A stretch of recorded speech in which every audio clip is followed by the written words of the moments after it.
Hello दोस्तों, आज की इकोनॉमिक्स क्लास में आप सभी का स्वागत है। आज हम बात करेंगे थ्योरी ऑफ सप्लाई के बारे में। ठीक है, इस वाले पोर्शन में देखना है कि प्रीवियस ईयर्स में यहाँ से कोई भी एक भी क्वेश्चंस नहीं पूछा गया था, लेकिन क्वेश्चन का पैटर्न कुछ भी चेंज कर सकता है। तो हम थ्योरी ऑफ सप्लाई को भी डिटेल करते हुए चलेंगे। आइए देखते हैं कि थ्योरी ऑफ सप्लाई क्या बोलते हैं। थ्योरी ऑफ सप्लाई को कहा जाता है पूर्ति का सिद्धांत। पूर्ति का सिद्धांत कैसे करते हैं हम देखते हैं। तो सबसे पहले जब डिमांड पढ़ा रहा था उस समय मैंने बात किया था तो कि थ्योरी ऑफ डिमांड को समझने के लिए सबसे पहले अपने आप को कंज्यूमर समझना पड़ेगा, उपभोक्ता बनना पड़ेगा और उपभोक्ता बन के एज्यूम करना पड़ेगा कि कब प्राइस फ्लैक्चुएबल होता है डिफरेंट गुड्स का, तब हमारा जो बिहेवियर होता है कैसे चेंजेस होता है। अब उसी अनुसार से हम जब सप्लाई पढ़ते हैं तो एक सेलर, एक प्रोड्यूसर, एक फार्मर, एक सेलर, प्रोड्यूसर, एक फार्मर क्या चाहता है कि अपने जो भी प्रोडक्ट प्रोड्यूस हुआ हो, जो भी प्रोडक्ट जो सेल करने के लिए जा रहा हो, उसमें उसको कितना प्रॉफिट, जितना से ज़्यादा प्रॉफिट प्राप्त हो सके वो एज्यूम करेगा। ठीक है, तो उसके अकॉर्डिंग हम थ्योरी ऑफ सप्लाई को हम पढ़ने की कोशिश करेंगे। तो आपको ध्यान रखना है, अपने आप को एक सेलर बनाना है। सेलर में आपको ध्यान रखना है कि किस तरीके से हम इसको मेजरमेंट कर सकते हैं। ठीक है, तो आइए हम देखते हैं कि थ्योरी ऑफ सप्लाई क्या बोलता है। थ्योरी ऑफ सप्लाई क्या बोलता है? थ्योरी ऑफ सप्लाई बोलता है कि supply refers to the quantity of a commodity that a seller is willing to sell at different prices during a given period of time. ठीक है, यहाँ पे क्या बोल रहा है ध्यान से देखिएगा। जो क्या बता रहा है, the quantity of a commodity that seller is willing to sell. अब ध्यान रखिएगा, पहले हम थ्योरी ऑफ डिमांड पढ़ रहे थे तो वहाँ पे क्या था, consumer is willing to sell, consumer is willing to pay था। ठीक है, यहाँ पे की जगह क्या है, सेल था। वहाँ पे क्या है, कंज्यूमर किसी कमोडिटी को खरीद रहा था डिफरेंट क्वांटिटी डिफरेंट प्राइसेस में, तो क्या कर रहा था वहाँ पे विलिंग। ठीक है, उसकी इच्छा अनुसार वो अपने कमोडिटी को खरीद रहा था, पे कर रहा था उसके लिए। यहाँ पे क्या कर रहा है, जो सेलर है, जो फार्मर है, सेलर है या प्रोड्यूसर है, वो जब तक अपने कमोडिटी को सेल करने के लिए तत्पर नहीं रहेगा, जो प्राइस में जो कमोडिटी को सेल करना चाहता है उस प्राइस में वो सेल करने के लिए क्या रहे, तैयार नहीं रहेगा, तब तक उसका वो क्या कराएगा, सप्लाई नहीं कहलाएगा, उसकी पूर्ति नहीं कहलाएगा। ठीक है, एक एज्यूम देखते हैं कि कोई भी एक जो सेलर है, होल सेलर है या रिटेलर भी बोल सकते हैं, क्या करता है वो मार्केट में लेके जाता है। तो जो रिटेलर जो रहता है, देखते हो अधिकतर कोचिया गांव के जो कोचिया लोग रहते हैं क्या करते हैं, कहीं पे फार्म या एक बड़ा सा मंडी में जाते हैं जहाँ पे होलसेल मार्केट लगा रहता है, वहाँ पे उस वस्तु को कम कीमत में खरीदता है। फिर क्या करता है, उस वस्तु को कम कीमत में खरीद के वो क्या करता है, जो छोटे छोटे मार्केट जहाँ पे साप्ताहिक बाजार लगता है वहाँ पे क्या करता है, उसको लेके जाता है। वहाँ पे जो 10 रुपये का जो कम प्रोडक्ट को लेके आ रहा है वो क्या करता है, अपने सूटेबल प्राइस में, ठीक है, मार्केट के भाव के अकॉर्डिंग वो क्या करता है, वहाँ पे उस सब कमोडिटी को प्राइस के अकॉर्डिंग मार्केट में उसका उस वस्तु का भाव कितना चल रहा है उसके अकॉर्डिंग क्या करता है, वो क्वांटिटी को खरीदता है, जितनी क्वांटिटी उसको रिक्वायरमेंट है, ठीक है, बेचने के लिए। तब क्या करता है, वहाँ पे कुछ अपना ट्रांसपोर्टिंग कॉस्ट जोड़ लेता है और कुछ चीज़ें जोड़ लेते हैं उसमें जो कॉस्ट लगा रहता है। तो क्या करता है, वहाँ पे प्राइस इंक्लूड हो जाता है। तो एक सेलर जो रहता है 10 रुपये की चीज़ को 20 रुपये में बेचने की कोशिश करता है। ठीक है, तो मार्केट का भाव क्या हो जाता है, 20 रुपये उस वस्तु का कीमत, क्योंकि वहाँ पे सप्लाई बहुत कम मात्रा में है। इस वजह से क्या करते हैं, जो सेलर जो रहता है उसको मार्केट में लेके आता है, उसको 10 की चीज़ को 20 में बेचते हैं, क्योंकि उसको पर केजी जो कॉस्ट लगा होगा उस वस्तु को लाने के लिए, प्रोड्यूस करने के लिए, उसको वो उस कॉस्ट को निकाल सके। ठीक है, तो उसको 10 रुपये की जगह 20 रुपये हो मिलता है, तो 10 वहाँ पे डिफरेंस आ रहा है, तो 10 रुपये को उसको प्रॉफिट होता है। तो सेलर चाहता है, इसमें यही चीज़ बोल रहा है, सप्लाई पूर्ति कब कहलाता है, जब कोई सेलर जो होता है अपने विभिन्न कीमतों पे अपने वस्तु को बेचने के लिए तैयार रहता है, तब उस वस्तु का वो क्या कहलाता है, सप्लाई कहलाता है। ठीक है, यहाँ पे सिंपल सा बोला गया है, इट इज़ दैट क्वांटिटी है, एक क्वांटिटी होता है जो producer are willing to sell, ठीक है, not what they actually sell. ठीक है, यहाँ पे बोल रहा है यदि कोई कंज्यूमर जो क्वांटिटी को जो प्रोड्यूसर जो होता है वो सेल करने के लिए तैयार रहता है, ना कि वो उसका जब एक्चुअल अमाउंट जो सेल करता है वो नहीं कहलाता। ठीक है, वो बोल रहा है जब तक मान लो उसके पास बहुत सारा कमोडिटी रहेगा, अब उसको प्राइस ही नहीं मिल रहा है तो उसमें उसको बेचने के लिए तैयार नहीं रहेगा, जैसे डायरेक्ट सेल कर देगा मजबूरन में, तो उसको पूर्ति नहीं बोलते हैं। तो इसका पूर्ति का तात्पर्य है कि यदि कोई सेलर जो है वो बेचने के लिए उस वस्तु को उस प्राइस पे बेचने के लिए तैयार हो, तब उसका क्या कहलाएगा, सप्लाई कहलाएगा। ठीक है।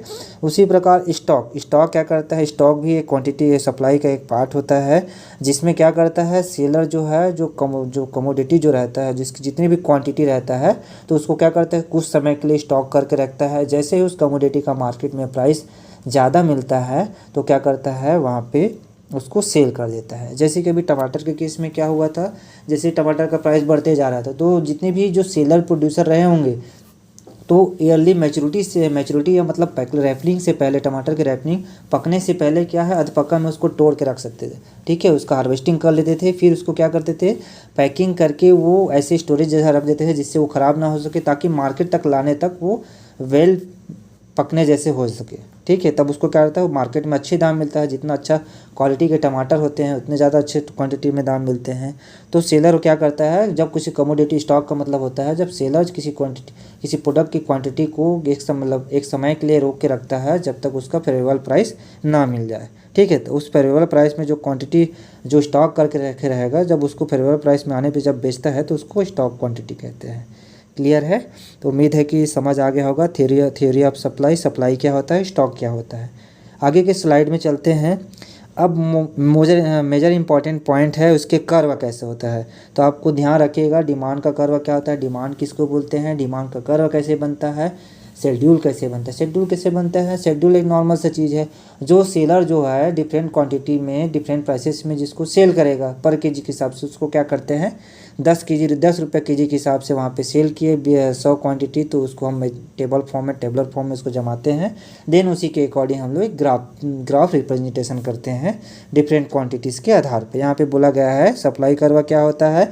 आपको ध्यान रखना है कि अगर क्वेश्चन में कर्व के बारे में ग्राफिकल रिप्रेजेंटेशन बता रहा है तो आपके ऑप्शंस में रहेगा कर्व या लाइन के बारे में। ठीक है, तो जब भी सप्लाई कर्व या सप्लाई लाइन या कुछ भी लाइन का बता रहा है या कर्व के बारे में बता रहा है तो इसके डिफिनेशन में ग्राफिकल प्रेजेंटेशन होगा। ठीक है, मैपिंग के बारे में वहाँ पे बात करेंगे। तो यहाँ पे बोल रहा है it is the graphical representation of positive relationship between price and quantity supplied of a commodity and ceteris paribus बता दिया हूँ कि क्या क्या चीज़ें होते हैं।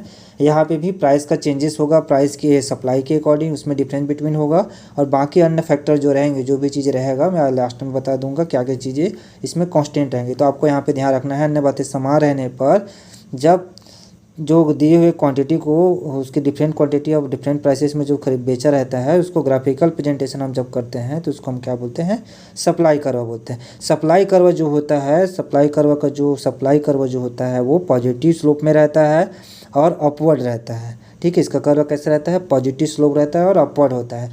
क्यों होता है अपवर्ड, जैसे जैसे प्राइस की कीमत जैसे जैसे उस वस्तु की कीमत बढ़ती जाती है तो सेलर जो हो रहता है वहाँ पे वो उस प्रोडक्ट की क्वांटिटी को बढ़ाते जाता है, अधिक मात्रा में सेल करता है। इस वजह से जब दोनों बोथ डायरेक्शन में रहे तो क्या करते हैं उसको पॉजिटिव रिलेशनशिप बोलते हैं। ठीक है, तो इसलिए सप्लाई कर्व में पॉजिटिव रिलेशनशिप पाया जाता है। जैसे देखो 10, 15, 20 जैसे जैसे प्राइस बढ़ते जा रहा है वहाँ पे जो सेलर जो है अपनी क्वांटिटी सप्लाई करते जा रहा है 100, 200, 300, वैसे डिक्रीजिंग ऑर्डर में लेते हैं तो वहाँ पे 20, 15, 10 हो रहा है तो वैसे ही अपना सप्लाई वो कम करते जा रहा है। ठीक है, तो ये होता है सप्लाई का कर्व। सप्लाई का मतलब जैसे जैसे प्राइस बढ़ते जाएगा वहाँ पे क्वांटिटी भी बढ़ते जाएंगे। ठीक है, तो ये हो गया आपका सप्लाई कर्व में याद रखना है कि सप्लाई कर्व जो होता है तो उसका स्लोप जो होता है पॉजिटिव होता है, उसका कर्व जो होता है अपवर्ड की तरफ रहता है। क्लियर है? अब आगे चलते हैं। अब नेक्स्ट हम बात करेंगे इसके लॉ के बारे में। अब लॉ ऑफ सप्लाई में कौन कौन से ऐसे चीज़ है जो लॉ ऑफ सप्लाई के अंतर्गत आएंगे। ठीक है, इसमें लॉ ऑफ सप्लाई नियम में क्या क्या चीज़ें होना चाहिए, क्या क्या नहीं होना चाहिए, क्या कांस्टेंट रहेगा, क्या कांस्टेंट नहीं रहेगा, तो आपको ध्यान रखना है। इसमें प्राइस और सप्लाई, जैसे डिमांड में लॉ ऑफ डिमांड में बोला जा रहा था प्राइस और डिमांड के बीच में इनवर्स रिलेशनशिप पाया जाता है, तो सप्लाई में भी इसमें दिखाएगा कि क्या पाया जाएगा। ठीक है, तो देखते हैं इसके डिफिनेशंस में। यहाँ पे बोल रहा है the law of supply state that other thing been equal quantity quality. यहाँ पे देखना ध्यान रखना, यहाँ पे क्वालिटी हो गया है तो इसको सुधार लेना। ठीक है, यहाँ पे लिख लेना क्वांटिटी। ठीक है, यहाँ पे लिखना क्या लिखोगे, quantity supplied increases with increase in price and decrease with decrease in price. ठीक है, यहाँ पे बोल रहा है लॉ ऑफ सप्लाई पूर्ति का नियम यह बताता है कि जैसे जैसे वस्तु की प्राइस इंक्रीज होते जाती है, क्वांटिटी ऑफ सप्लाइड इंक्रीज होता है, जैसे डिक्रीज होगा तो क्वांटिटी ऑफ सप्लाई भी डिक्रीज होने लगती है। ठीक है, तो यहाँ पे दोनों के बीच में प्राइस और क्वांटिटी ऑफ सप्लाई, कमोडिटी की क्वांटिटी ऑफ सप्लाई के बीच में पॉजिटिव रिलेशनशिप पाया जाएगा। ठीक है, यहाँ पे पॉजिटिव रिलेशनशिप पाया जाएगा। यहाँ पे देख रहे हैं इफ़ यदि प्राइस इंक्रीज होता है तो क्वांटिटी ऑफ सप्लाई इंक्रीज हो रहा है, इफ़ प्राइस डिक्रीज हो रहा है तो यहाँ पे क्वांटिटी ऑफ सप्लाई भी डिक्रीज हो रहा है। ठीक है, ग्राफ में ऑलरेडी यहाँ पे है। तो लॉ ऑफ सप्लाई क्या बताता है, जैसे जैसे प्राइस इंक्रीज होता जाता है क्वांटिटी ऑफ सप्लाई कमोडिटी का इंक्रीज होते जाएंगे, जैसे डिक्रीज होगा प्राइस तो क्वांटिटी ऑफ सप्लाई भी डिक्रीज होते जाती है। इस वजह से दोनों के बीच में डायरेक्ट और पॉजिटिव रिलेशनशिप पाया जाता है। ठीक है, ये क्लियर रखना है। अब नेक्स्ट क्लास में चलते हैं। अब क्वांटिटी सप्लाइड किसको बोलते हैं?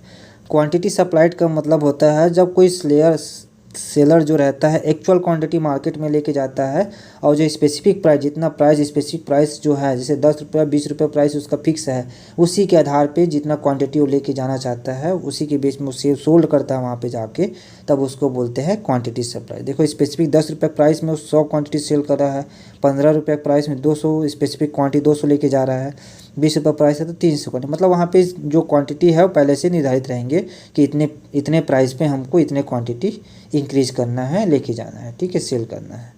क्लियर है, ये क्वांटिटी ऑफ सप्लाई हुआ। देन उसके बाद बात करते हैं एजम्पशंस। अब मांग अब पूर्ति के नियम में क्या क्या चीज़ें इसका मान्यताएँ हैं जिसके कारण सप्लाई लॉ ऑफ सप्लाई पूर्ति का नियम लागू होगा। ठीक है, तो सबसे पहले हमको ध्यान रखना है कि प्राइस की इंक्रीज होने से उसके क्वांटिटी सप्लाई इंक्रीज होते हैं। अदर फैक्टर कांस्टेंट रहेंगे। अदर फैक्टर कौन कौन से हैं, जैसे कि लॉ ऑफ सप्लाई पूर्ति का नियम लागू होने के समय सबसे पहले आपको ध्यान रखना, पहला पॉइंट जो होगा प्राइसेस में चेंजेस होने के कारण उसकी क्वांटिटी ऑफ सप्लाई में चेंजेस होते हैं। दूसरा, उसके जो price of the factor of production जो रहेंगे। ठीक है, प्रोडक्शन के फैक्टर कौन कौन से हैं, लैंड लेबर कैपिटल ऑर्गेनाइजेशन। ठीक है, land labour capital and organisation. ठीक है, 4 फैक्टर है, वो ध्यान रखना है। ठीक है, तो इसमें सबसे पहले क्या बोलता है, there is no change in the price of the factor of production. Production के जितने भी प्राइस जो है, ठीक है, जैसे लैंड लेबर कैपिटल जो है, ये सभी की प्राइस फिक्स होना चाहिए, इसके प्राइस में कोई चेंजेस नहीं होना चाहिए। ठीक है, उसी प्रकार टेक्नोलॉजी, जैसे टेक्नोलॉजी हम लोग टेक्निक जो है अपनाते हैं किसी प्रोडक्ट को प्रोड्यूस करने के लिए, किसी प्रोडक्ट को स्टोरेज करने के लिए या प्रोटेक्टेड कल्टीवेशन करने के लिए, तो जो टेक्निक अपनाते हैं वहाँ पे जो टेक्निक है उसमें कोई चेंजेस नहीं होना चाहिए पूर्ति के नियम लागू होने के समय। ठीक है, वो ध्यान रखिएगा। उसके बाद उसी प्रकार there is no change in the goal of the firm. जो गोल एक बार डिसाइड कर दिया उसमें उस समय लॉ ऑफ सप्लाई लागू होते समय उसके गोल में कोई परिवर्तन नहीं होना चाहिए। ठीक है, ध्यान रखना है। उसके बाद फिर क्या बोल रहे हैं यहाँ फिर बोल रहा है, तो ट्रेंड मार्क है, इसको ध्यान रखना है। There is no change in the price of the related goods. Related good कौन कौन से, सब्स्टिट्यूट और कम्प्लीमेंट्री गुड, जस्ट ये अपोजिट हो जाएंगे सब डिमांड के अपेक्षा में। ठीक है, इन्वेस्टर है फुल कॉन्फिडेंस ओवर बिजनेस। यहाँ पे क्या बोल रहा है, इन्वेस्टर जो है फुल कॉन्फिडेंस ओवर बिजनेस। ठीक है, यहाँ पे जो है जो इन्वेस्टर जो रहेंगे, वहाँ पे जो पैसा लगाने वाला जो रहेंगे वो फुली कॉन्फिडेंस रहेंगे। ठीक है, फुली राशनल रहेंगे, वो आपको ध्यान रखना है। ठीक है, तो क्या क्या चीज़ें में चेंज नहीं होना चाहिए पूर्ति के नियम लागू होने के समय? पहला है प्रोडक्शन टेक्निक में कोई चेंजेस नहीं होना चाहिए। दूसरा, प्रोडक्शन के जितने भी फैक्टर उसके प्राइस में कोई चेंजेस नहीं होना चाहिए। उसके रिलेटेड कमोडिटी के प्राइस में कोई चेंजेस नहीं होना चाहिए। ठीक है, और उसके ऑब्जेक्टिव फॉर्म में कोई चेंजेस नहीं होना चाहिए। वहाँ पे जो प्रोड्यूसर जो है, इन्वेस्टर जो है, वहाँ पे पैसा जो लगा रहा है उसका जो है राशनल कॉन्फिडेंस होना चाहिए, फुली कॉन्फिडेंस होना चाहिए बिजनेस के प्रति। ठीक है, ये हो गया लॉ ऑफ नियम लागू होने के। अब उसके बाद एक्सेप्शन को क्या, कौन कौन से कमोडिटी इसके अंतर्गत नहीं आते हैं? एग्रीकल्चर कमोडिटी, क्योंकि पेरिसेबल कमोडिटी है, इसके नहीं आएंगे। ठीक है, उसके बाद यहाँ पे ये भी पेरिसेबल गुड्स, जैसे आपका वेजिटेबल पार्ट है वो जल्दी ख़राब हो जाता है, जिसके कारण मार्केट में दाम कम मिलने लग जाता है। ठीक है, तो ये जितने हैं। उसके बाद पेंटिंग है, आर्टिकल्स हैं। ठीक है, ये सभी चीज़ें, फ्यूचर एक्सपेक्टेशन रिगार्डिंग प्राइसेस हैं, ये सभी चीज़ें जो है, lack of resources, labour market, ये आपको ध्यान रखना है। ये पूरे आपको टॉपिक को पूरा रट लेना है, ज़्यादा आपको डीपली नहीं जाना है। बस आपको ध्यान रखिएगा कि पूर्ति के नियम में क्या क्या चीज़ें लागू नहीं होते। एग्रीकल्चर प्रोडक्ट जितने, agriculture perishable commodity, future regarding price, lack of resources की कमी होने के कारण वहाँ पे उस प्रोडक्ट का अच्छे से तैयार नहीं हो पाएगा, जिसके कारण सप्लाई भी नहीं हो पाता है। लेबर मार्केट, लेबर की कमी होने के कारण वहाँ पे प्रोडक्शन में भी इफेक्ट दिखाई देता है, जिसके कारण सप्लाई में भी कमी आ जाती है। तो ये सभी चीज़ें जो सप्लाई को इफेक्ट करते हैं, जिसके कारण इसमें निगेटिव, ये सभी चीज़ें जो है निगेटिव रिलेशनशिप बताता है। तो लॉ ऑफ सप्लाई क्या बताता है, प्राइस और सप्लाई की, क्वांटिटी ऑफ सप्लाई के बीच में पॉजिटिव रिलेशनशिप बताता है। तो आपको ध्यान रखना ये जितने भी जो बात कर रहे हैं सभी चीज़ में क्या रिलेशनशिप बताता है, निगेटिव रिलेशनशिप, जो है लॉ के नियम, लॉ ऑफ सप्लाई के नियम में लागू नहीं होते हैं। ठीक है, ये चीज़ ध्यान रखिएगा। तो इसको रख लीजिएगा पूरे चीज़ें। अब ये चीज़ें ध्यान देना है। लॉ ऑफ अब हो गया मूवमेंट अलॉन्ग सप्लाई कर। हम बात कर रहे थे movement along shift on supply, demand करो बात किए थे पिछले वाले क्लास में, जैसे डिमांड का पढ़ा रहे थे। तो यहाँ पे भी वही लागू होगा, जैसे सेम एटीट्यूड डिमांड और सप्लाई, जैसे डिमांड जैसे पढ़े हैं सेम एटीट्यूड हमको सप्लाई भी पढ़ रहे हैं। बस ये ध्यान रखिएगा यहाँ पे प्राइस का भी चेंज करना है। वहाँ पे नेगेटिव रिलेशनशिप बताता है, वहाँ यहाँ पे हमको अपने आप को यहाँ पे प्राइस और क्वांटिटी ऑफ सप्लाई के बीच में पॉजिटिव रिलेशनशिप बनाना है। ठीक है, तो ये चीज़ें आपको ध्यान रखना है। तो सबसे मूवमेंट अलाउंग सप्लाई कर्व क्या होगा, मूवमेंट अलाउंग सप्लाई कर्व बोलता है कि यदि प्राइस की अदर फैक्टर क्या रहता है, कांस्टेंट रहने पर यदि प्राइस इंक्रीज होता है, इंक्रीज डिक्रीज होता है, तो सप्लाई में भी इंक्रीज डिक्रीज होगा। ठीक है, जितने मात्रा में सप्लाई, यदि किसी कमोडिटी का सप्लाई, कमोडिटी का प्राइस इंक्रीज हो रहा है तो वहाँ पे क्वांटिटी ऑफ सप्लाई इंक्रीज होगा। तो उसको कौन सा सप्लाई कर्व बोलेंगे, वैसी क्वांटिटी ऑफ प्राइस, वस्तु की प्राइस में कमी आने पर उस क्वांटिटी की पूर्ति अधिक हो जाती है, उस पूर्ति की कमी आ जाती है, तो उसको क्या बोलेंगे। ठीक है, तो यहाँ पे प्राइस के इंक्रीज होने से क्वांटिटी ऑफ सप्लाई में भी इंक्रीज हो जाता है, तो उसको क्या बोलेंगे। प्राइस की डिक्रीज होने से क्वांटिटी ऑफ सप्लाई डिक्रीज हो जाता है, तो उसको क्या बोलेंगे। ठीक है, जिसमें सप्लाई कर्व जो है एक ही कर्व में क्या करता है, वो मूवमेंट करता है यहाँ पे, जैसे ये ठीक है, एक ही कर्व में वो मूवमेंट करेगा। ठीक है, शिफ्ट इन सप्लाई में दो जगह इसको बनेगा, तो आपको ध्यान रखना है। इसमें एक्सटेंशन सप्लाई या कॉन्स्टेंशन सप्लाई में आपको ध्यान रखना है, डिमांड कर्व है एक ही ग्राफ में रह के एक ही सप्लाई कर्व में एक स्थान से दूसरे स्थान पे मूव करेगा। ठीक है, एक ही लाइन पे, ये ध्यान रखना है। अब देखते हैं एक्सटेंशन सप्लाई और कॉन्स्टेंशन सप्लाई क्या करते हैं। तो आपको ध्यान रखना है यहाँ पे, जैसे चेंज इन क्वांटिटी डिमांडेड बोलते थे मूवमेंट इन डिमांड कर्व को, यहाँ पे भी मूवमेंट अलॉन्ग सप्लाई कर्व को हम लोग क्या बोलते हैं, change in quantity supply of the commodity. ये चीज़ें अच्छे से ध्यान रखिएगा। ठीक है, अब एक्सटेंशन सप्लाई कॉन्स्टेंशन सप्लाई क्या होता है, ध्यान रखना है। तो यहाँ पे ध्यान रखना है, जैसे प्राइस और क्वांटिटी के बीच में यदि इंक्रीजिंग बता रहा है दोनों साइड, तो आपको ध्यान रखना है सप्लाई के बारे में बात कर रहा है। यदि एक साइड इंक्रीज एक साइड डिक्रीज दिखा रहा है तो समझ जाना आपको डिमांड के बारे में बात कर रहा है। ठीक है, यदि प्राइस इंक्रीज यहाँ पे क्वांटिटी सप्लाई इंक्रीज बोल रहा है तो आपको ध्यान रखना है ये सप्लाई के बारे में बात कर रहा है। वहीं पे प्राइस इंक्रीज और क्वांटिटी ऑफ डिमांड डिक्रीज बोल रहा है तो वहाँ पे ध्यान रखना है ये डिमांड के बारे में बात कर रहा है। तो दो चीज़ें, ये चीज़ फैक्टर ध्यान रखना है।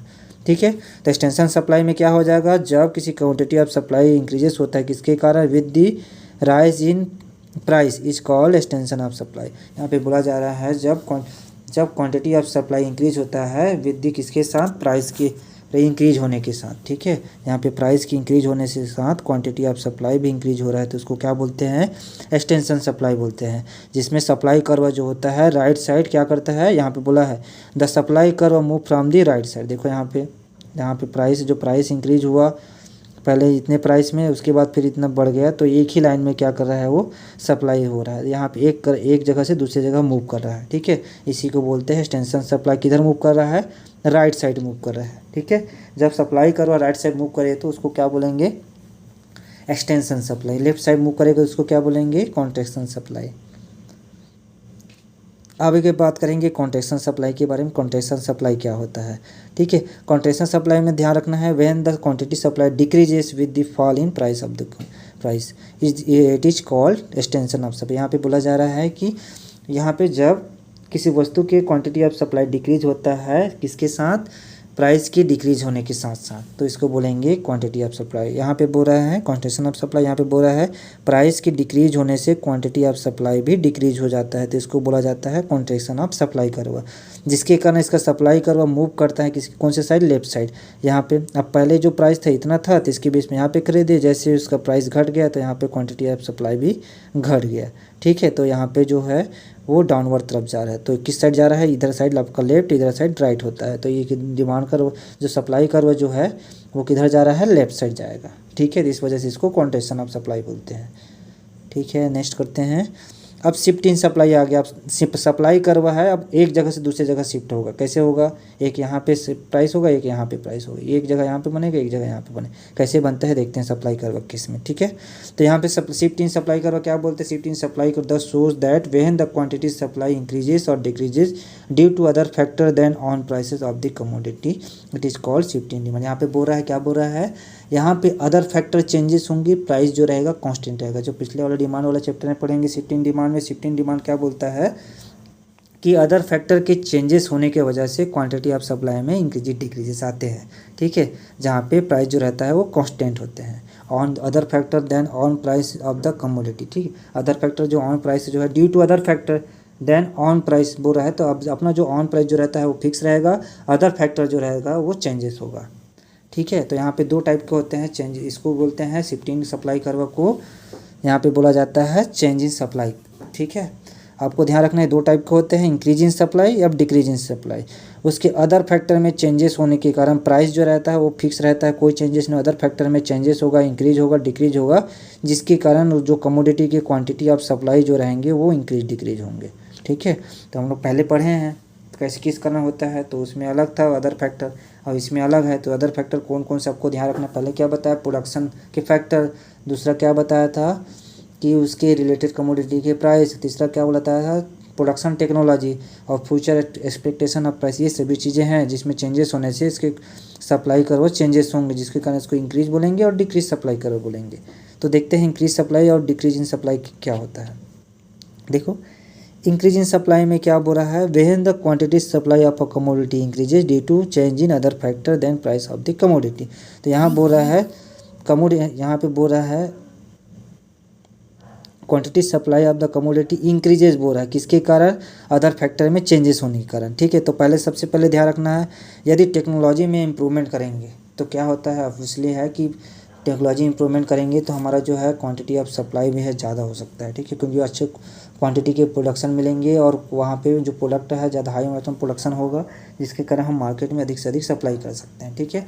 तो वहाँ पे क्या हो रहा है, इंक्रीज हो रहा है। तो हमको इंक्रीजिंग बताना है, प्राइस के साथ इंक्रीज होने से इसकी क्वांटिटी ऑफ सप्लाई इंक्रीज भी होंगे। तो इम्प्रूवमेंट टेक्नोलॉजी इंप्रूव कर देंगे तो वहाँ पे सप्लाई भी ज़्यादा हो जाएगा। यहाँ fall in input price, input price मतलब जो रिसोर्सेज है, जो इनपुट लागत जो लगा, इसका कास्ट में यदि कमी आ जा रहा है तो जिसके कारण हमारा क्वांटिटी ऑफ सप्लाई कम हो जाएगा, ठीक है।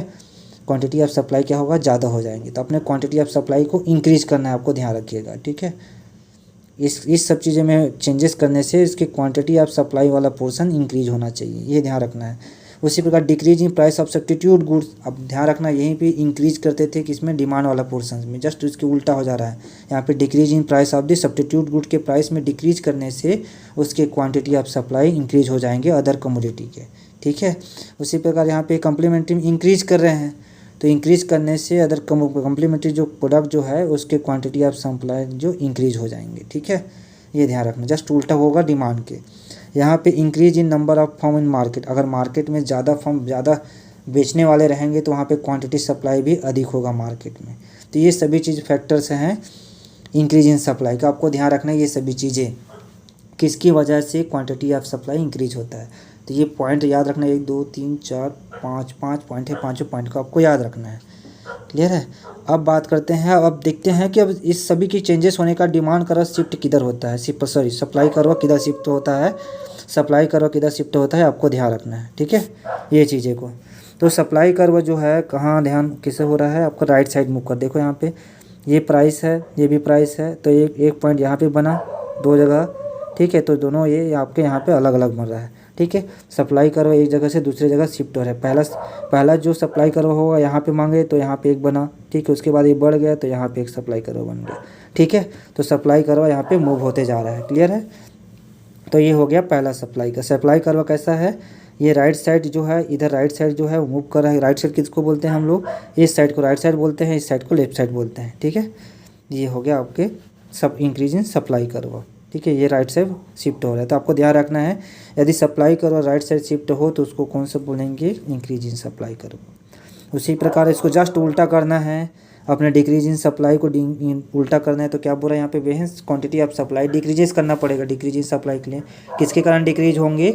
Due to change in the other factor then price of commodity. ठीक है, तो अदर फैक्टर कौन कौन से आपको ध्यान रखना है? टेक्नोलॉजी में हमको डिटोरिएशन करना है। ठीक है, ये ध्यान रखना है, उसको कमी लाना है, इंप्रूवमेंट नहीं लाना है टेक्नोलॉजी में, जिसके कारण सप्लाई कम सप्लाई होंगे, तो डिक्रीज हो गए सप्लाई।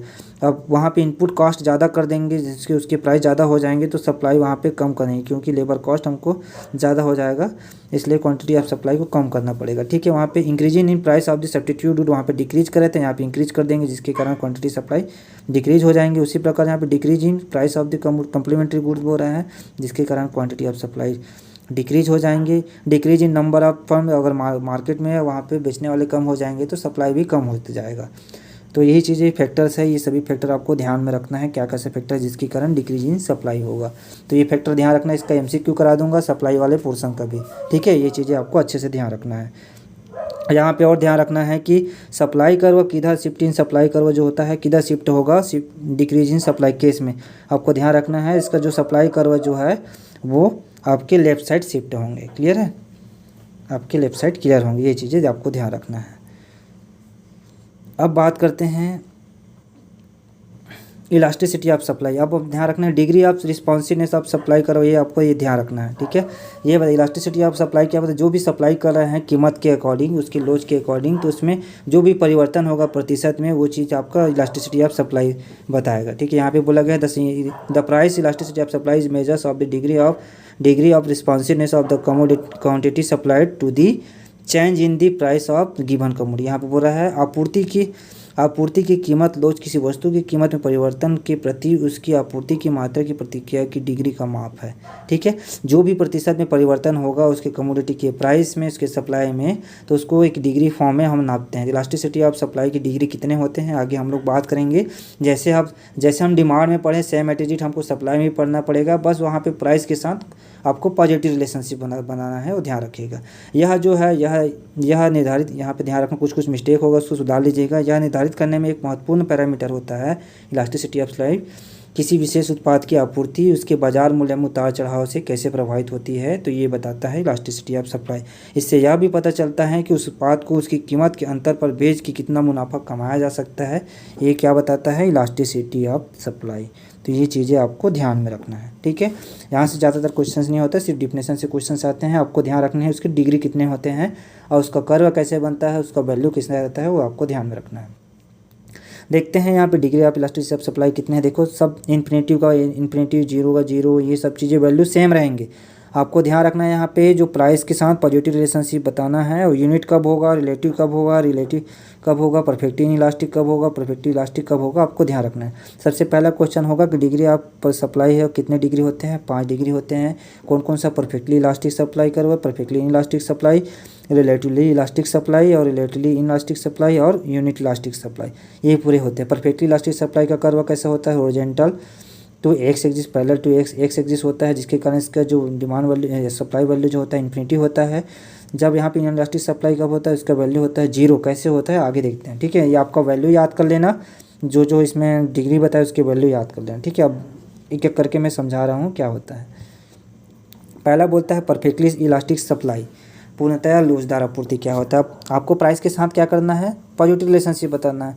तो परफेक्टली इलास्टिक क्या बोलते हैं कि परफेक्टली इलास्टिक सप्लाई करो क्या बोलते हैं कि अगर थोड़ा से प्राइस में चेंजेस होने से या प्राइस में ना के बराबर चेंजेस होने से जब क्वांटिटी ऑफ सप्लाई अधिक हो जाता है तब उसको हम लोग बोलते हैं, क्या बोलते हैं? Perfectly elastic supply. बोल रहे हैं यहाँ पे change in infinite due to very small changes in price में थोड़ा सा परिवर्तन होने से या ना के बराबर परिवर्तन होने से जब उसकी क्वांटिटी ऑफ सप्लाई अधिक हो जाती है तब उसको बोलते हैं परफेक्ट इलास्टिक सप्लाई कर्व। ठीक है, आपको ध्यान रखना है थोड़ा सा भी प्राइस में चेंजेस या ना के बराबर चेंजेस होने के कारण उसकी quantity of supply infinite change हो जाती है तब उसको बोलते हैं परफेक्टली इलास्टिक सप्लाई कर्व, जिसके कारण उसकी वैल्यू जो होता है इन्फिनाइट। ठीक है, ये जो होता है इसका कर्व कैसे बनता है? ये आपका एक्स एक्सिस है, ये 0 लाइन है, ये आपके वाई एक्सिस है, इधर वाले एक्स एक्सिस है। एक्स एक्सिस के क्या है? ये पैरेलल है। ठीक है, एक्स एक्सिस के क्या है? पैरेलल है। तो इसका जो सप्लाई कर्व है आपको ध्यान रखना है। सप्लाई कर्व कैसे होगा? यहाँ पे सप्लाई कर्व जो कैसे होगा आपको ध्यान रखना है। देखो parallel to x axis, horizontal line parallel to x axis है, और वर्टिकल यहाँ पे वर्टिकल देखेंगे तो ये आपके वाई एक्सिस के वर्टिकल कहलाएगा। ठीक है, जैसे कि ज्वेलरी, गोल्ड, लग्जरीज, ये सभी चीज़ें किस में आएंगे, परफेक्टली इलास्टिक सप्लाई का। जैसे एग्जाम्पल आपका है वैसे आपका सप्लाई कर्व में होगा डिमांड। जैसे आपको कर्व इसमें से आपको ध्यान रखना है, कर्व याद रखना है, और उसके ग्राफ आपको अच्छे से बता दिया हूँ बार बार कि इसके वैल्यू याद रखना है और इसके कर्व कैसे बनता है, सभी डिग्री का आपको यही चीज़ ध्यान रखना है। ठीक है, perfectly elastic in elastic supply curve में क्या होता है, जब किसी वस्तु के प्राइस के इंक्रीज या डिक्रीज होने से उस वस्तु के क्वांटिटी ऑफ सप्लाई में कोई परिवर्तन नहीं होता है, तब उसको बोलते हैं हम लोग परफेक्टली इनइलास्टिक सप्लाई, जिसके कारण कोई सप्लाई में कोई परिवर्तन नहीं होने के कारण उसका वैल्यू क्या हो जाता है, जीरो हो जाता है, जिसके कारण इसका जो डिमांड जो इसका सप्लाई कर्व जो है वर्टिकल टू एक्स एक्सिस हो जाता है, और horizontal parallel line to y axis होता है, वर्टिकल टू एक्स एक्सिस हो जाता है। ठीक है, ये ध्यान रखिएगा। जैसे कि food, prescription drugs, in tobacco products, ये सब चीज़ें इसके एग्जाम्पल्स हैं। तो ये आपको ध्यान रखना है, मेजर बता दिया हूँ, इसकी डिफिनेशन याद रखना है, इसकी वैल्यू याद रखना है, इसके कर्व, ठीक है, कैसे बनता है वो चीज़ें ध्यान रखना है आपको। उसके बाद इसी प्रकार रिलेटिव इलास्टिक, जिसको हम लोग बोलते हैं मोर इलास्टिक सप्लाई कर्व बोलते हैं, तो इसमें when percentage change in supply is more than the percentage change in price. ठीक है, क्या हो रहा है, परसेंट को कम, क्या बोल रहा है यहाँ पे, वस्तु की कीमत में प्रतिशत परिवर्तन होने से उसकी क्वांटिटी ऑफ सप्लाई में मोर देन प्रतिशत मतलब अधिक होता है परिवर्तन, किसकी अपेक्षा, प्राइस की प्रतिशत परिवर्तन की अपेक्षा उसकी क्वांटिटी और प्रतिशत में अधिक चेंजेस होता है, जिसके कारण उसको बोलते हैं perfect relatively elastic supply curve. ठीक है, यहाँ पे बोल रहा है यदि इसमें क्वांटिटी ऑफ वस्तु के प्राइस में 50% चेंज हो रहा है तो उसकी वस्तु की क्वांटिटी ऑफ सप्लाई में 75% चेंजेस को देखने को मिलेगा। ठीक है, तो ये क्या हो रहा है, मोर देन हो रहा है, 50 से कीमत से ज़्यादा यदि क्वांटिटी ऑफ सप्लाई में परिवर्तन दिखाई दे तब उसको बोलते हैं क्वांटिटी ऑफ सप्लाई, जिसकी वजह से इसका इलास्टिसिटी ऑफ सप्लाई जो होता है वो मोर देन 1 हो जाता है। ठीक है, तो इसका कर्व जो रहता है वो फ्लैटर बनता है अपवर्ड की तरफ। ठीक है, तो ये चीज़ें ध्यान रखना है आपको। इसी को मोर इलास्टिक सप्लाई भी बोलते हैं। अब रिलेटिव इन इलास्टिक सप्लाई क्या बोलेंगे, इसमें प्राइस के चेंज होने से उसकी क्वांटिटी ऑफ सप्लाई में कम चेंजेस होता है। जैसे मान लो 50% उसके प्राइस में चेंज हो रहा है तो 25% क्वांटिटी ऑफ सप्लाई में चेंजेस होगा। ठीक है, तो अब यहाँ पे क्या है, प्राइस ज़्यादा हो गया, क्वांटिटी ऑफ सप्लाई कम हो गया, तो यहाँ पे प्राइस ज़्यादा होगा, क्वांटिटी ऑफ सप्लाई कम होंगे। ठीक है, तो क्वांटिटी सप्लाई यहाँ इसलिए उसको बोलते हैं लेस इलास्टिक सप्लाई कर्व बोलते हैं, या relative in elastic supply curve बोलते हैं। ये चीज़ ध्यान रखिएगा, जब कीमत प्रतिशत अधिक हो जाए किसी क्वांटिटी ऑफ सप्लाई से उसको रिलेटिव इन इलास्टिक सप्लाई बोलते हैं, जब कीमत कम हो जाए क्वांटिटी ऑफ सप्लाई से तब उसको बोलते हैं रिलेटिव इलास्टिक सप्लाई कर्व। ठीक है, ये चीज़ ध्यान रखना है। तो इसका कर्व जो होता है वो लेफ्ट की तरफ स्टीपर होते जाता है, वो ध्यान रखिएगा, ऊपर की तरफ स्टीपर होते जाता है, इधर मूव कर रहा है, और जो सप्लाई कर्व है उधर मूव कर रहा था इलास्टिक के केस में, ये इलास्टिक के केस में हो रहा था, ये इन इलास्टिक के केस में हो रहा है। ठीक है, तो इसको लेस इलास्टिक भी कहा जाता है, जिसके कारण इसका वैल्यू जो होता है लेस देन 1 हो जाता है। ठीक है, कम मात्रा में क्वांटिटी सप्लाई चेंज होता है तब की बात। सब सेम उसके साथ है, डिमांड का जैसे बना है वैसे ही बना है, इसमें भी बस प्राइस के साथ आपको कोरिलेट करना है। यहाँ पे क्या बोल रहा है, unit elastic percentage change in supply is equal percentage change in price बोल रहा है। यहाँ पे सप्लाई में इक्वल परसेंटेज कब होगा, जब प्राइस में इक्वल चेंजेस होने से क्वांटिटी ऑफ सप्लाई में इक्वल चेंजेस हो दिखाई देता है, परिवर्तन दिखाई देता है, तब उसको बोलते हैं यूनिट इलास्टिक सप्लाई कर्व। जैसे 10% यदि चेंजेस हो रहा है प्राइस में तो उसके क्वांटिटी ऑफ सप्लाई में भी 10% चेंजेस होगा, इस वजह से इसको हम लोग बोलेंगे यूनिक इलास्टिक सप्लाई कर्व बोलेंगे। ठीक है, जिसके कारण इसका वैल्यू जो होता है इक्वल टू 1 हो जाता है। डिमांड कर्व में क्या हो रहा था, इसका कर्व जो होता है रेक्टेंगुलर हाइपरबोला बन रहा है, तो यहाँ पे सप्लाई कर्व क्या आ रहा है, स्ट्रेट लाइन बन रहा है to the point of origin के स्ट्रेट लाइन बन रहा है। ठीक है, स्ट्रेट लाइन बन रहा है, आपको ध्यान रखना है, स्ट्रेट लाइन सीधा जीरो से इधर सीधा स्ट्रेट लाइन 0 टू ओरिजिन। ठीक है, यहाँ पे 10% चेंजेस हो रहा है तो उसके प्राइस में भी 10% चेंजेस दिखाई दे रहा है, तो इसका वैल्यू क्या हो जाएगा, इक्वल टू 1। ये है पूरी degree of elasticity of supply curve. ठीक है, तो उम्मीद है मुझे आप लोग को ये सभी चीज़ें समझ में आया होगा, तो ये चीज़ें अच्छे से ध्यान रखना है, तो ये आपको ये चीज़ें मेंशन कर दिया। ठीक है, लास्ट टाइम हम देखेंगे कि सप्लाई कर्व को प्रभावित करने वाले उसके कारक कौन कौन सा है, जिसके कारण सप्लाई कर्व जो होता है वो सप्लाई जो होता है क्वांटिटी ऑफ सप्लाई इंक्रीज होता है डिक्रीज होता है। ठीक है, तो इसके कौन कौन से कारक है, आपका मेजर कारक आपको ध्यान रखना है, आपका फैक्टर ऑफ डिमांड अलग था और फैक्टर ऑफ सप्लाई अलग होगा। तो दोनों को फैक्टर को आपको अच्छे से याद करना है, क्योंकि क्वेश्चन कहीं से भी क्वेश्चन पूछ सकता है। तो पहला फैक्टर है इसके nature of the input use. तो जो इनपुट जो किसी क्रॉप को प्रोड्यूस कर रहे हैं या किसी का हम प्रोडक्ट तैयार कर रहे हैं, तो इसको जो इनपुट का जो नेचर जो है, जिस रॉ मटेरियल का हम मेंशन कर रहे हैं, तो अच्छे क्वालिटी के है कि नहीं, गलत क्वालिटी के करेंगे तो वहाँ पे जो उसकी ड्यूरेशन है वो कम हो जाती है, ठीक है, अवधि जिसकी है वो कम हो जाती है, ख़राब हो जाती है जल्दी। तो इस वजह से यहाँ पे क्वांटिटी ऑफ सप्लाई इंक्रीज और डिक्रीज भी हो सकता है, ठीक है। प्राइस ऑफ द प्रोडक्ट का प्राइस अधिक हो जाएगा तो क्वांटिटी सप्लाई अधिक होंगे, कम होगा तो कम होगा, ठीक है। रिस्क टेकिंग यहाँ पे देखना पड़ता है, रिस्क टेकिंग के थ्रू ही हम लोग यहाँ पे क्वांटिटी सप्लाई करते हैं। यदि मान लो रिस्क टेकिंग करना पड़ता है कि यहाँ से वहाँ तक अपना एक जगह से दूसरी जगह मार्केट तक हमको सामान पहुँचाना है, तो उसमें बहुत सारे रिस्क की बात है, जैसे कि ट्रांसपोर्टिंग की फैसिलिटी हो गया, इन्वायरमेंटल का फैसिलिटी होगा, तो उसके हिसाब से हमको कवरेज करके हमको करना पड़ता है। अच्छे से हम लोग अगर पैकेजिंग और ट्रांसपोर्टिंग नहीं करेंगे तो वहाँ पे क्वांटिटी सप्लाई कम होने, मार्केट में ख़राब हो जाएंगे वहाँ पे वस्तु, तो वहाँ पे जो मार्केट में जो सप्लाई होना था जितने क्वांटिटी में वस्तु, वो सप्लाई नहीं हो पाएगा। इस वजह से यहाँ पे इंक्रीज और डिक्रीज होने की संभावना रहेंगी, ठीक है। कमोडिटी के नेचर के ऊपर भी डिपेंड करता है, ठीक है। कुछ कमोडिटी जो होते हैं लंबे ड्यूरेशन वाले होते हैं, कुछ कमोडिटी होते हैं जो कम ड्यूरेशन वाले होते हैं। इस वजह से जहाँ समय समय पर क्वांटिटी सप्लाई कभी अधिक होता है, कभी कम हो जाता है, ठीक है। टाइम फैक्टर भी मैनेज करता है, अगर सही टाइम पे हम प्रोडक्ट को हम मार्केट में नहीं पहुंचा पाए, जिसके कारण हमको प्राइस भी नहीं मिल पाएगा, जिसके कारण क्वांटिटी आप सप्लाई भी नहीं कर पाएंगे, ठीक है। टेक्निक्स ऑफ प्रोडक्शन टेक्निक्स, और प्रोडक्शन टेक्निक अपनाते समय आपको ध्यान रखना है, अच्छे से इम्प्रूवमेंट प्रोडक्शन टेक्निक अपनाएंगे तो हमको वहाँ पे आउटपुट भी ज़्यादा मिलेगा, जिसके कारण मार्केट में ज़्यादा सप्लाई होगा। अगर हम वहाँ पे इम्प्रूवमेंट नहीं करेंगे अपने टेक्नोलॉजी में, तो वहाँ पे आउटपुट कम मिलने की संभावना है, जिसकी वजह से मार्केट में हम लोग कम सप्लाई कर पाएंगे। क्लियर है। कॉस्ट ऑफ प्रोडक्शन, यदि किसी कमोडिटी का कॉस्ट ऑफ प्रोडक्शन ज़्यादा हो जाता है तो मार्केट में उस कमोडिटी का जो प्राइस प्रोड्यूस कर रहा है, जैसे लेबर कॉस्ट ज़्यादा हो गया और उसके लेबर की कॉस्ट के बराबर हमको प्रोडक्शन का जो आउटपुट है वो नहीं मिल पा रहा है, तो वहाँ पे हम लोग क्वांटिटी सप्लाई मार्केट में नहीं करते हैं, ठीक है। तो वहीं पे कर देते हैं। तो वहाँ पे लेबर का कॉस्ट भी और सीट कॉस्ट जो भी जितने कॉस्ट है प्रोडक्शन के, जितने फैक्टर के कॉस्ट हैं, यदि ज़्यादा हो जाएगा तो वहाँ पे क्वांटिटी सप्लाई हम लोग कम कर देते हैं प्रोड्यूसर, और वहाँ पे कम होता है और वहाँ पे ज़्यादा प्रॉफिट होता है, तो वो क्या करता है, ज़्यादा क्वांटिटी सप्लाई करने की कोशिश करता है, ठीक है। उम्मीद होगी ये क्लास अच्छे से समझ आया होगा। तो आप लोगों को मेजर जहाँ जहाँ पे पॉइंट बताने के लिए बोला हूँ, दिमाग इसके जो कर्व जो वाला पोर्शन है आपको ध्यान रखना है, इसके लॉ वाला पोर्शन है उसको ध्यान रखना है, शिफ्ट और मूवमेंट को ध्यान रखना है, ठीक है, और इसके डिग्री को ध्यान रखना है, लास्ट में उसके फैक्टर को ध्यान रखना है, ठीक है। ये सभी चीज़ें आपको ध्यान रखना है। क्या क्या बताया मैं, पहला जो बताया इसके कर्व, ठीक है, ये कर्व को ध्यान रखना है।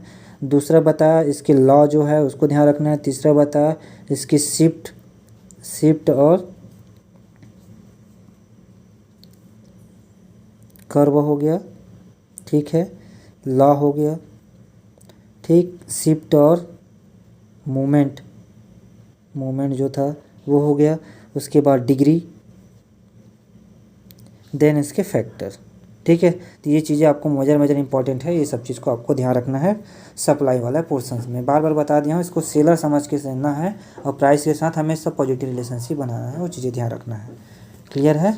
तो ये आपका सप्लाई वाला पोर्शन भी कंप्लीट हो गया आपके सिलेबस से। अब बच गया है फैक्टर ऑफ प्रोडक्शन और बेसिक कॉन्सेप्ट वाला पोर्शन बच गया। तो नेक्स्ट क्लास जो भी होगा हम प्रोडक्शन इकोनॉमिक्स से स्टार्ट करेंगे, जो 3 स्टेज ऑफ प्रोडक्शन फंक्शन, और वहाँ पे रिलेशनशिप होता है बहुत सारे, फैक्टर रिलेशनशिप, प्रोडक्ट रिलेशनशिप और फैक्टर प्रोडक्ट रिलेशनशिप, ये सब चीज़ें देखेंगे अच्छे से, ठीक है। इजी में है, इजी लैंग्वेज में रहेगा, तो नेक्स्ट क्लास के लिए थोड़ा सा वेट कीजिए, हम जल्दी उसको लेके आएंगे, ठीक है।